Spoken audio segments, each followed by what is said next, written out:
Hey guys, I'm Yashwardhan Marda. I hope you all are liking my previous videos. Today I have come up with a topic which is I find very interesting. It's continuous charge distribution. So the first type of continuous charge distribution is the line charge distribution.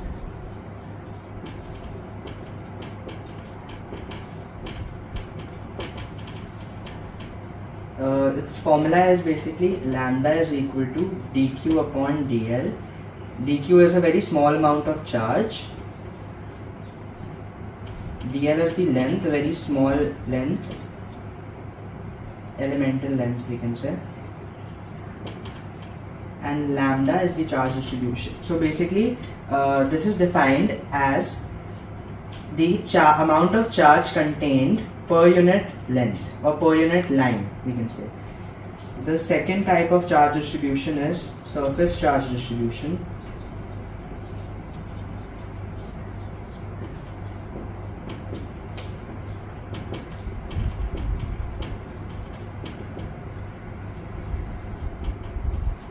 This is sigma is equal to dq upon ds. This is the amount of charge contained per unit surface area.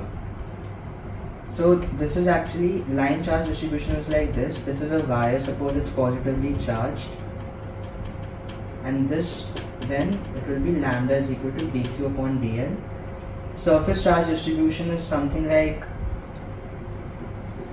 let's say we have a circle here and basically the area of the circle, let's suppose it's 4 pi r square. So here sigma is equal to dq upon the surface area, which is 4 pi r square, and then let's say this is a cube and this is the entire volume. So the third type of charge distribution is the volume charge distribution.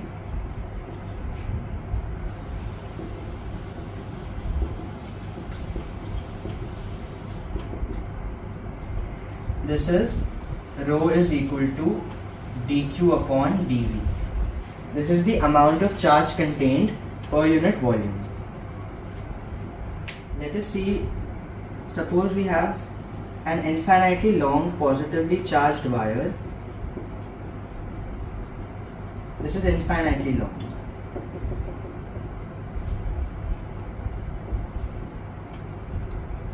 And suppose we need to calculate the electric field at this point. Let's label these points. This is A, this is B,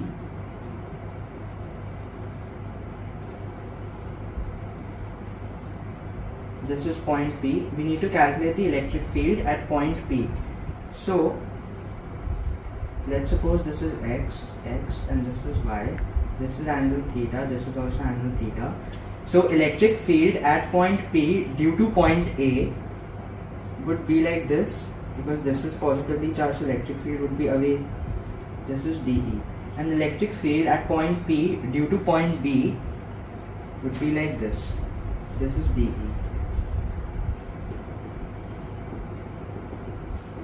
If this is theta, then this is also theta. If this is theta, then this is also theta. So basically this would be dE sine theta. This would also be dE sine theta. The vertical component would be added up. We can see that dE sine theta would get cancelled. However, the vertical component of the electric field would get added up. So we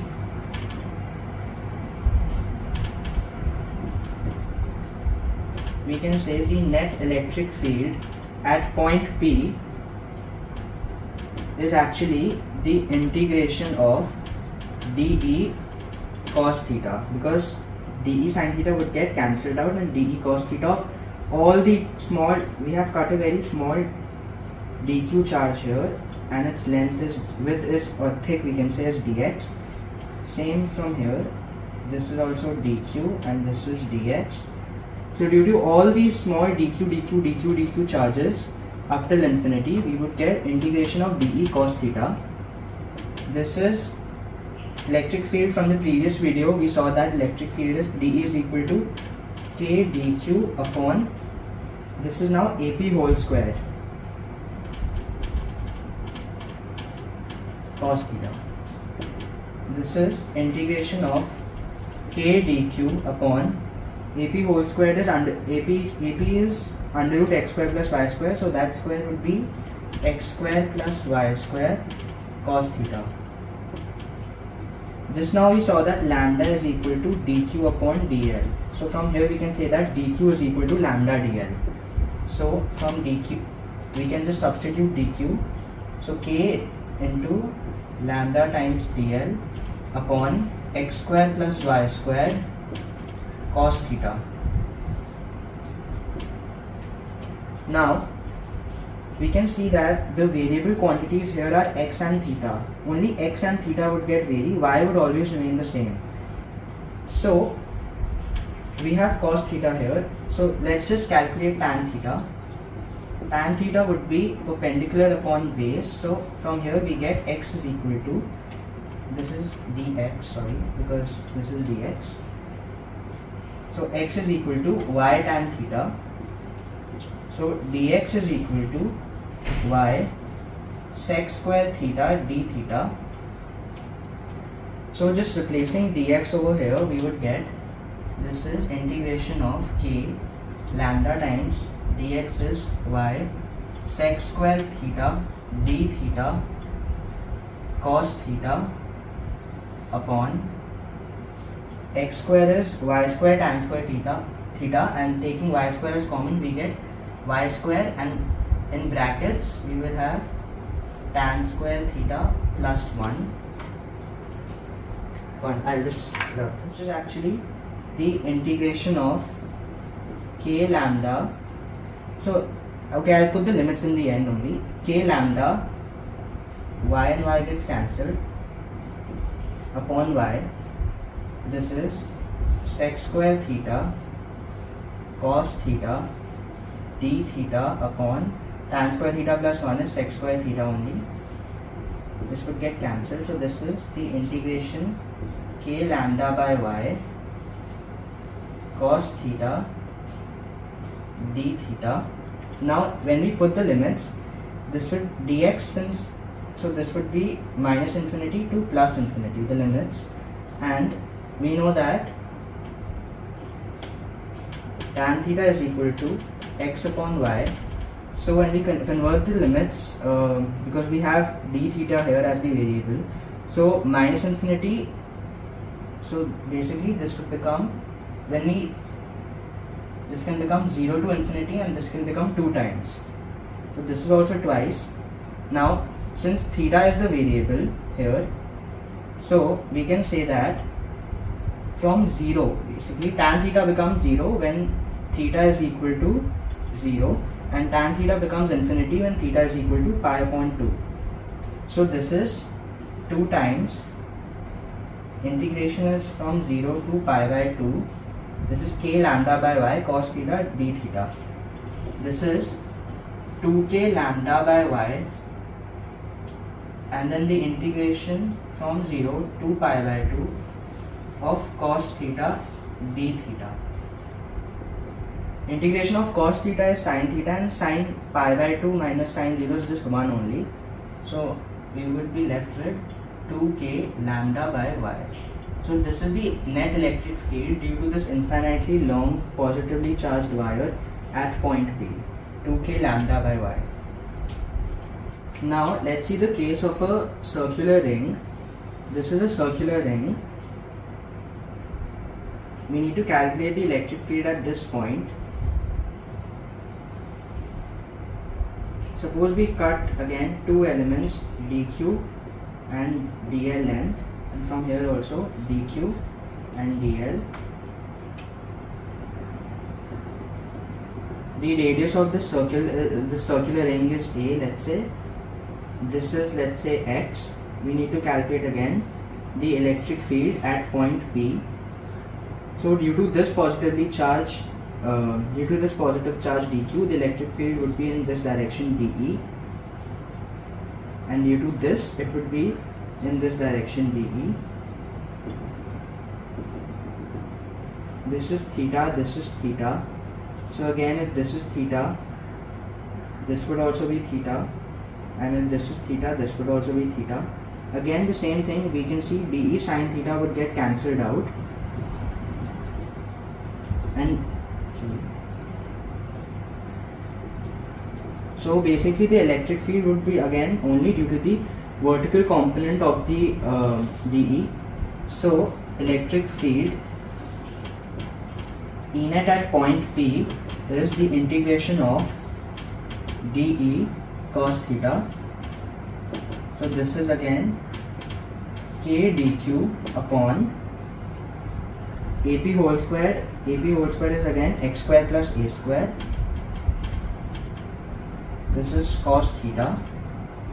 This is the integration of k dq upon x square plus a square, and cos theta is actually base upon hypotenuse. So cos theta is equal to, from here we can see, base is x and hypotenuse is under root a square plus x square. So replacing cos theta over here with this value, we get x upon under root x square plus a square. So this is the integration of, we can replace dq again with lambda dl x over x square plus a square, and this power would be 3 by 2, because this is 1, this is half, so 1 plus 1 by 2 would be 3 by 2. Here we can see that the variable quantities is just only dl that is variable. All rest all are constants, because we can see when we rotate this, x would always remain the same, and a, the radius, would always remain the same. So all that is, and theta would also remain the same only whether we look from here, any point on the circular ring. The only variable quantity is dl. So we can take everything outside. So we get k lambda x upon x square plus a square 3 by 2 integration of dl from 0 to, so basically we would be covering the circumference of this entire ring. So it would be 2 pi times its radius, which is a. So limits is 0 to 2 pi a. Now we can again, we know that lambda is equal to actually charge upon the length, the circumference basically. This is 2 pi a. This is a positively charged ring. It has some plus q charge. So replace, I'm writing over here now. So lambda we can replace by q upon 2 pi a. So k times qx upon 2 pi a x squared plus a squared 3 by 2. Integration of dl is L, and L we can just replace by 2 pi a. So we would get 2 pi a over here. 2 pi a gets cancelled. So we are left with kqx upon x squared plus a squared to the power 3 by 2. This is the net electric field at point P due to this positively charged circular ring. Now we can see that, suppose this point P is at a distance very far away from the point O.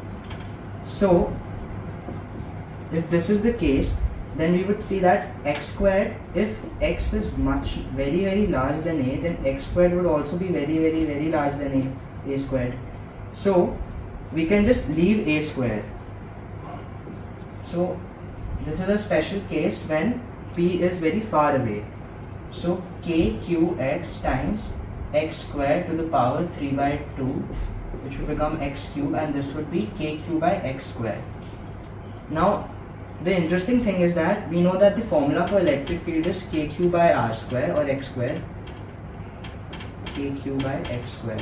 So if P is very far away, then this entire circular ring and this formula is only applicable for point charges. So if P is very far away, this entire circular ring will act as a point charge, kq by x square. The general formula is this, kqx upon x square plus a square whole to the power 3 by 2. Now the last case is of a semicircular ring. Suppose this is a semicircular ring. We need to calculate again the electric field at point P.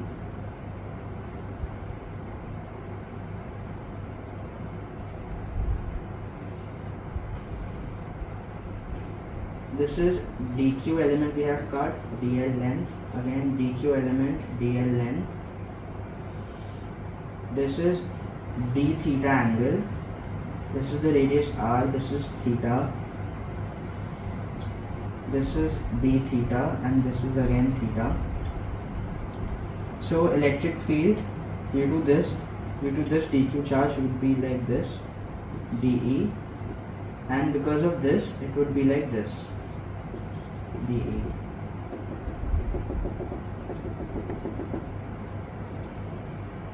This is a semicircular positively charged. So if this is theta, then this would also be theta, and if this is theta, this would also be theta. Again the same thing we will notice, dE cos theta gets added up, and dE sin theta would get cancelled out. This gets cancelled out. So the net electric field at point P is actually the integration of dE cos theta. This is the integration of k dq upon r squared cos theta.